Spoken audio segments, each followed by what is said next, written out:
Hello दोस्तों, नमस्ते, प्रणाम। हेलो दोस्तों, नमस्कार, प्रणाम।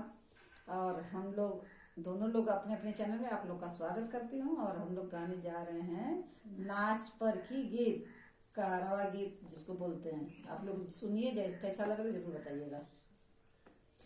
एक बिगहा बोले बानी खबरी हो।